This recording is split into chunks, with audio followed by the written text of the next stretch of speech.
Hello, beautiful goddess, and welcome to the Hello Goddess podcast. I am your host, Mandy de Grace. I am a Reiki practitioner, a wellness lover, and a spiritual seeker. And I just wanted to apologize because I haven't done a podcast episode in so long. I just really needed to take time for myself to reconnect with my truth and to realign my brand into something that was more authentic.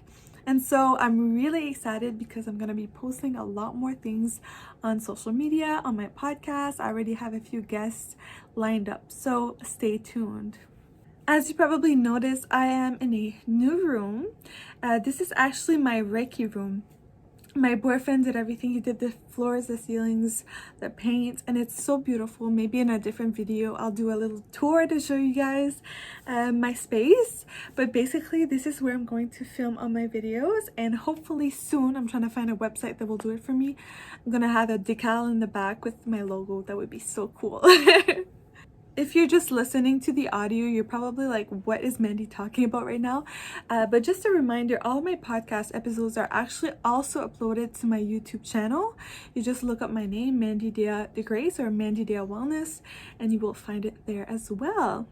Okay, so I wanted to start my podcast again with a bang, and I decided I wanted to talk about a topic that I found truly fascinating. It might be too much for some people, but hopefully I'll bring my light energy to it and you'll be able to maybe make some realizations and shift your perspective on something that is really, really important.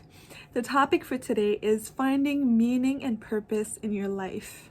Finding meaning and purpose in life is so important. It's so important.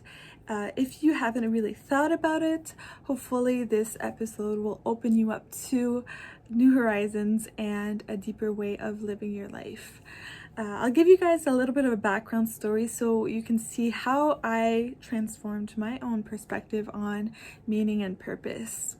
To be honest, I didn't really think about that much until I was about 20 or 21.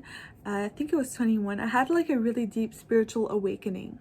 And that is something that I talk a lot about on my podcast because one of the pillars of my brand is spirituality. And I'm so thankful that I went through this process because my life is so much more beautiful. There's so much more texture and richness and beauty and love because I connected with this aspect of myself, and because I really asked myself the bigger questions, the deeper questions about life, so that I could truly feel that I'm fulfilling my my purpose and my meaning of life. So basically, I was 20 or 21 and I was hanging out with my best friend and we were laughing, like trying to ask ourselves like deeper questions, but it was kind of a joke almost. And we were like, you know what the meaning of life is? We were laughing like, I don't know what the meaning of life is. Nobody knows what the meaning of life is. So I actually just posted the question on my Facebook. I want to know your opinion. What is the meaning of life? And I got so much feedback. So many people wrote down like what their thoughts were, and I didn't really expect anything from it, like it was a joke.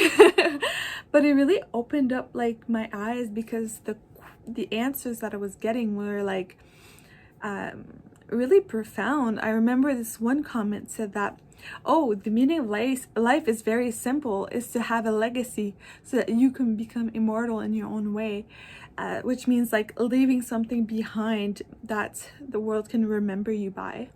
And I was like, ooh, like this, I thought it was so interesting to read the comments and to see that people were actually thinking about these things more than I realized. So asking that big question, it really got me into philosophy and inspired me to study religions.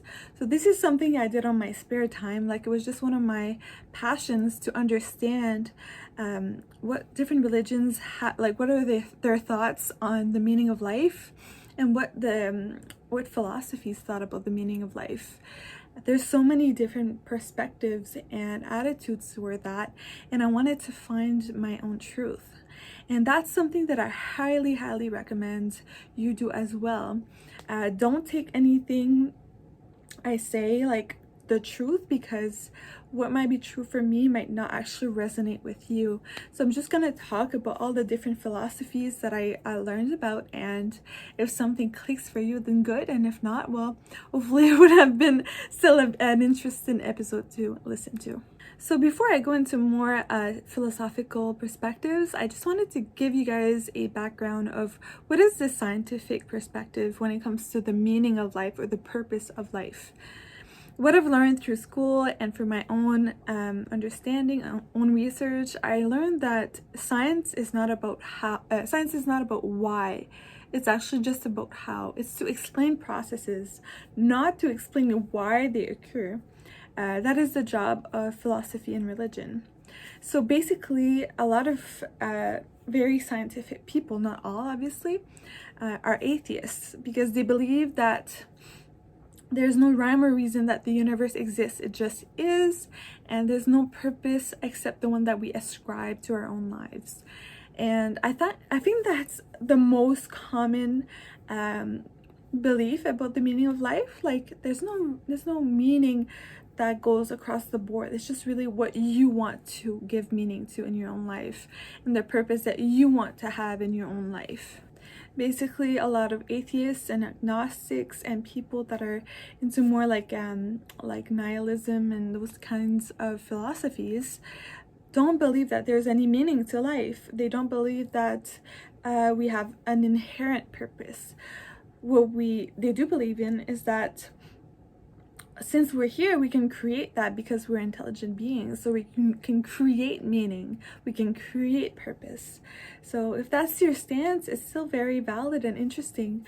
And for me, it's like, it doesn't matter what you believe. As long as you're a kind person and you're not hurting anybody else, that is 100% okay with me. For me, what happened is that after a while, that explanation was not enough. I needed a deeper understanding of my own existence. I was literally going through an existential crisis, trying to understand why I'm here and my purpose in life. And so I was feeling this calling, this pull into something deeper. And one of my favorite poets, Rumi, one of his quotes is, let yourself be silently drawn by the strange pull of what you really love. And that would describe what happened to me perfectly, because I remember just freaking out, asking my mom, like, why am I here? Why am I here? And she would answer, Mandy, you're here to live life. You're here to like meet someone, have children. Obviously, it's okay if you don't want children there, but that was kind of the explanation that she wanted to give me. And I was like, but there should be something more, like, I didn't know it was more spiritual at the time, but really what I was looking for is developing my own spiritual beliefs. So I really dove deep into studying religions and philosophy, and I read a lot of books about trying to find yourself and all these things that I was questioning myself about. And so one thing that I realized is that there was this one thread that went through all religions, and it's called the Golden Rule. And so the Golden Rule is to treat your neighbor the way that you would want to be treated. And this is within every major religion in the world. Obviously, we don't always practice it. Whether we're religious or not doesn't matter, but that's a very beautiful rule to live by. And so that I knew I wanted to adopt that belief right off the bat. Another thing that I noticed was very common across religions and philosophies is that the meaning of life is growing in wisdom and in love. That may seem simple, but when you really think about it, it is so profound, it is so big, because what is there more to life? Like, there's literally not anything more powerful than love.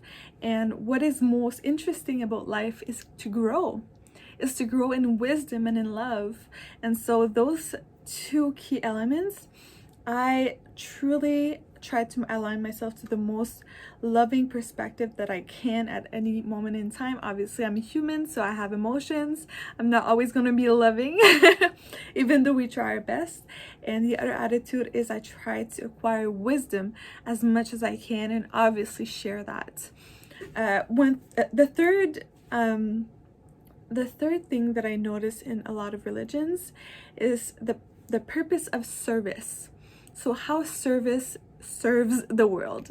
Service is extremely powerful, and that's something that a lot of people overlook when it comes to creating a philosophy for yourself to live by. But it's so powerful because you, as one single human being, you can make so much of a difference. You don't even realize it. Kind of picture like a dropping into water, the ripple effect of that tiny little drop of water. That's you. And you can try to find a way to serve humanity in your own way.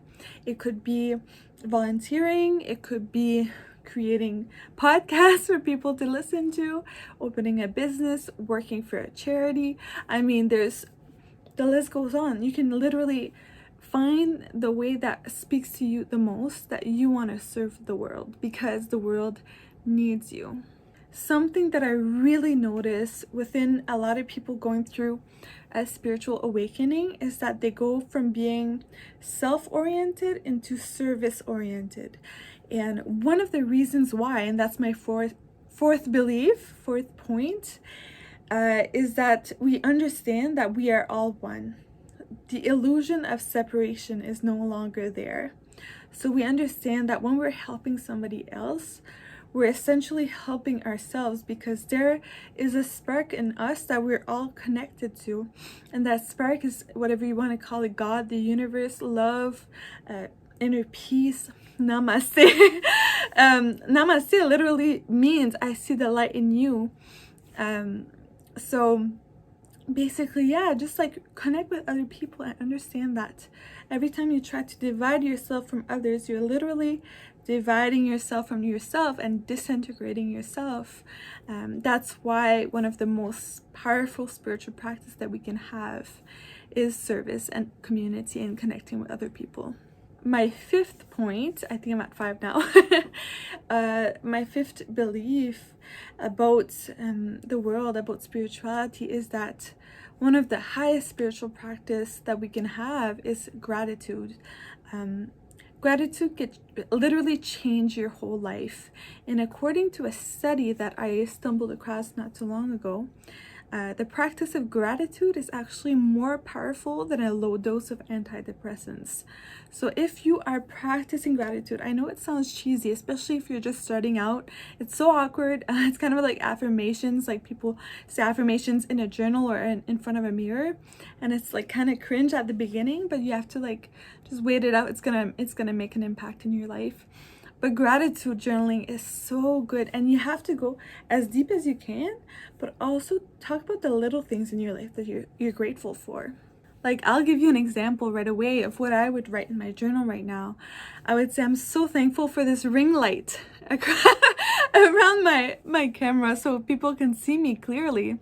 I'm grateful for the trees to giving me the oxygen I need to breathe. I'm thankful for my boyfriend, my family, my friends, for this community of people listening to me, watching me on the other side of this phone. I'm thankful for my journey, for bringing me where I am now.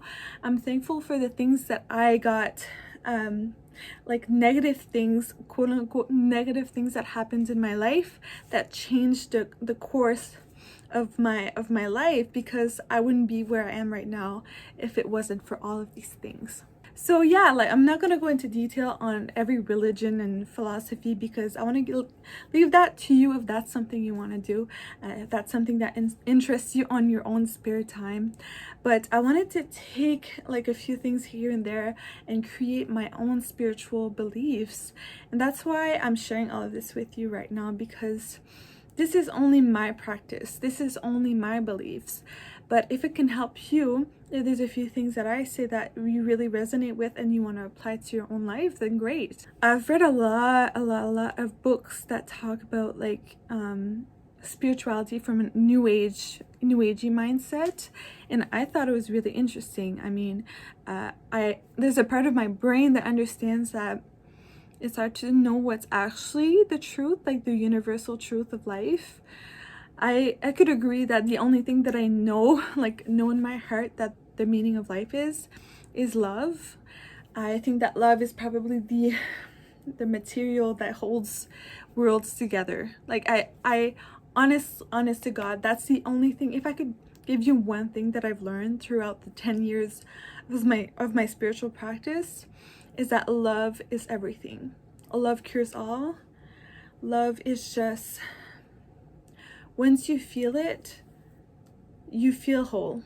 That's literally, and it's not just the romantic love, not just the friends love or the family love. It's the universal spiritual love that you feel in your heart, that you are okay, you are whole, you are enough, you are needed, you are beautiful.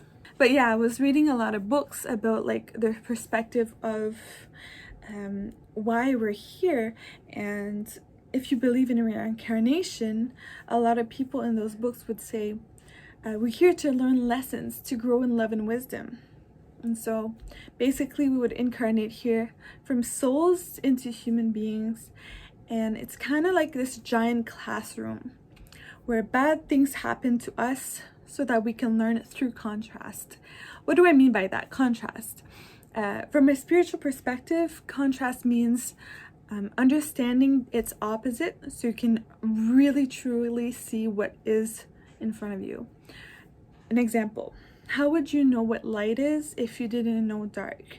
How would you know what up is if you don't know down? How would you know what love is if you didn't know fear or hate?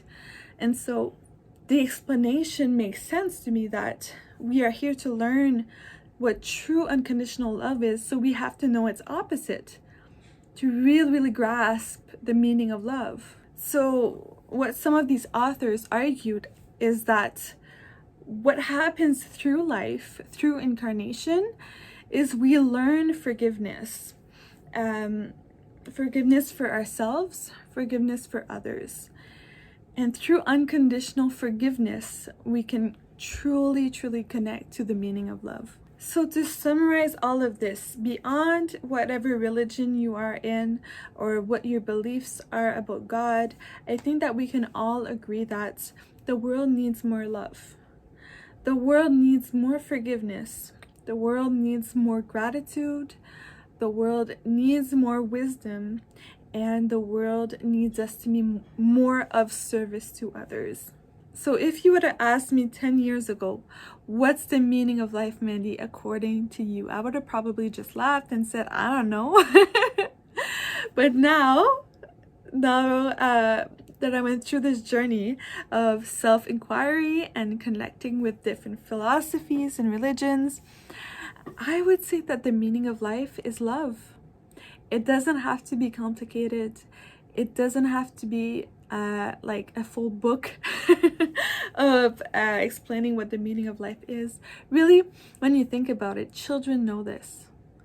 Children are pure love, and we get kind of conditioned out of that. But yeah, if you can reconnect with your inner child and understand that everything is beautiful in love, I think that will really bring a lot of purpose and meaning to your life. Sending you all of the love, all of the light and Reiki energy. Bye.